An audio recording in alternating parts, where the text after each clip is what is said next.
Dr. Otis Moss III is a pastor, an African-American pastor of a church in Chicago, Trinity United Church of Christ in Chicago. And you may not have really heard of him, but he served this church, which back in 2008 was the church that Barack Obama was attending as a senator, and he began to run for president. And I don't know if y'all remember in the news the details of this, that the church actually got all kinds of pushback and accusations about what kind of church they were and what they preached. And Moss, who wasn't the pastor at the time, but eventually became that pastor and took over as head of the church, it was a difficult time for that church. He himself, the church itself, had received death threats. They had, before they worshiped on Sunday morning, had to have dogs sniffing for bombs. There had been personal threats on him and his family. He admittedly said they lived with a lot of fear. So he tells the story, and someone shared this with me this week, which I thought was beautiful. Tells the story of one Saturday night, in the middle of the night, he and his wife wake up in their bedroom because they hear a noise in the home. So he grabbed his baseball bat and went in search of the noise. He tracked the noise throughout the house to his 5-year-old daughter's room. And when he looked in, he was surprised. His 5-year-old daughter was out of bed, spinning around in the middle of the room, pigtails flying, and says to him, "Look, Dad, I'm dancing." I think he says she was practicing some ballet moves. "Look, Dad, I'm dancing." And he confesses he was about, in his fatherly voice, to say to her, "Hey, it's 3 o'clock in the morning. Get back in bed."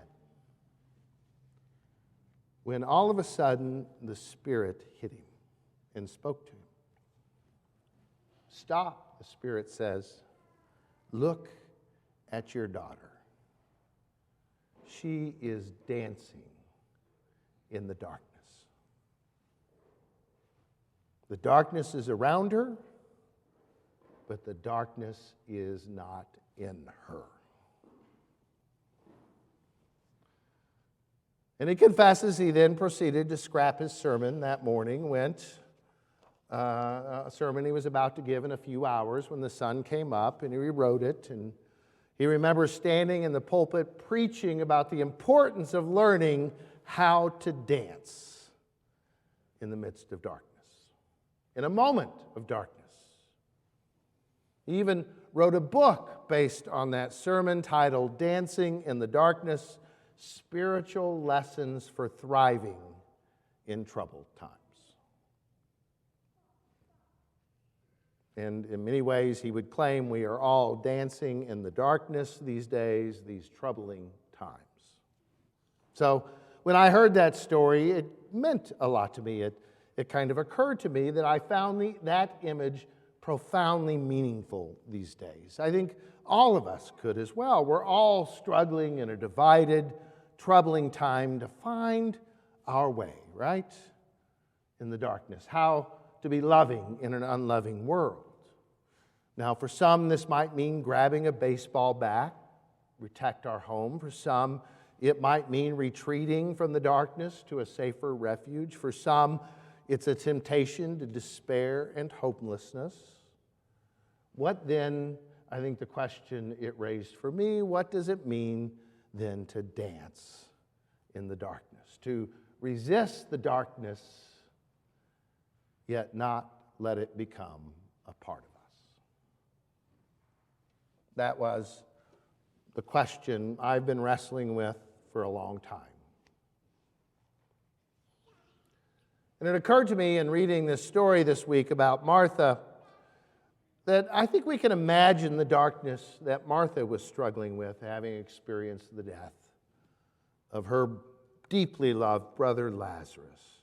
There is, and most of us can confess and admit ourselves, a profound sense of grief we have experienced in life with the loss of a loved one, the depths of pain that is grief and sorrow when someone we love deeply, someone close to us, dies. We feel that darkness, the inconsolable separation, the seemingly unending heartache. She's dancing in the darkness of her grief. But then she's also, I'm thinking, as I read this story, you can add to this her anger, which is part of grief, to be honest. Her anger at a sense of betrayal that she sent word to Jesus and he didn't show up until it was too late. Too late to help her brother, or at least too late to be there in that moment to hold his hand as he passed away. She's grieving enough, she's furious enough that she runs out of her, leaves her sister behind. She kind of breaks protocol. Everybody's supposed to be coming to visit her. She leaves the home. She runs out the door to confront Jesus, her friend. Lord, she says, if you had been there, my brother would not have died. And how have we all not, when we admit to it, or also experience doubt in the midst of grief and sorrow and pain and anger, that those words of accusation are words that we throw at God all the time. If you'd been here, God, this would not have happened. They express our very human struggle in the midst of darkness, where sometimes it seems God is absent. They express our own struggle with faith. When we ask at times in life, where are you, God? So Martha, to me in this story, is us as we dance in the darkness. She holds on to a glimmer of hope in her grief. She says, and this is an interesting line, where were you, Jesus? But then she gives this kind of prayer, a hopeful prayer. But even now I know that God will give you whatever you ask. Please ask. She speaks her hope, her faith, her yearning, which is really what prayer is what we yearn for most profoundly. And Jesus reassures her in a way and says her brother will rise again, and she responds with this kind of theological doctrine, this biblical story she probably heard. I don't know that I hear it as a statement of faith as much as an intellectual agreement. Yes, he will rise on the last day as all the dead will rise. It was a particular belief of her time. But Martha, I think, is stuck, like all of us in times of darkness, struggling between belief and unbelief, between hope and between grief, between intellectual affirmation of what we believe and a small, hopeful prayer spoken in the darkness. She is us. Jesus says, I am the resurrection and the life. Those who believe in me, even though they die, will live, and everyone who lives and believes in me will never die. It's a profound statement about the source of life and how death can't even conquer that. Profound statement, I am the resurrection and the life. And he has this great ending to that. He asks her, do you believe that? Do you believe? In the midst of your darkness, your struggle, do you believe Now, the Greek word for believe in the Gospel of John is a Greek word. We often think of belief as some intellectual assent to some doctrine, some orthodoxy. That's the last thing the word believe means in the Gospel of John. The word believe means it's more than some intellectual assent, more than some theological doctrine that we hold on to. Believing something is more than just true. It is something that we can completely, profoundly trust in. That even in the midst of our doubt, our not knowing, yet we can rely on and have confidence in and just trust. Do you believe, Jesus is asking Martha in the midst of her grief, her anger, her sorrow, her yearning, her unbelief, do you believe, do you trust me? Even in your grief, even in your doubt, even in your uncertainty, in the darkness, do you trust me?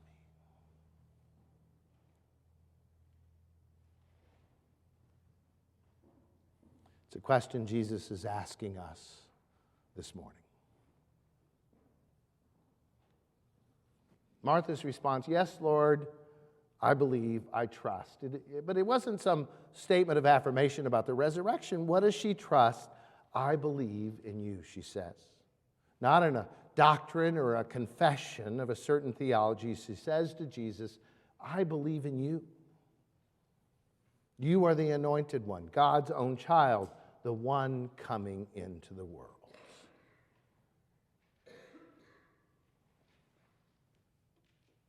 Do you believe? And I think we who dance in the darkness of these days and other days, whether they be personal or communal or social, we believe we never dance alone in the darkness. Jesus dances with us, giving life and hope.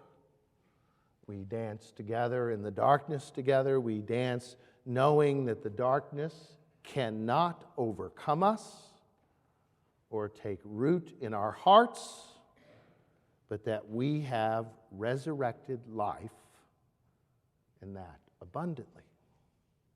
Death does not win.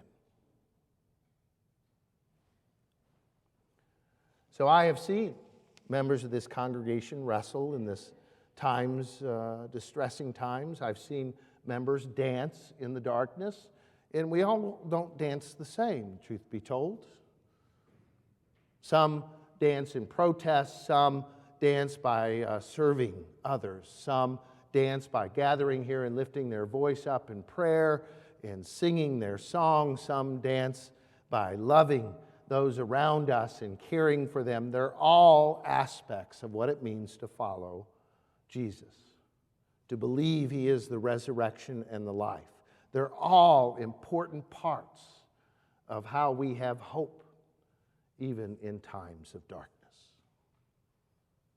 Most importantly, because we always dance with Jesus and with each other. To God be the glory this day and forevermore. Amen.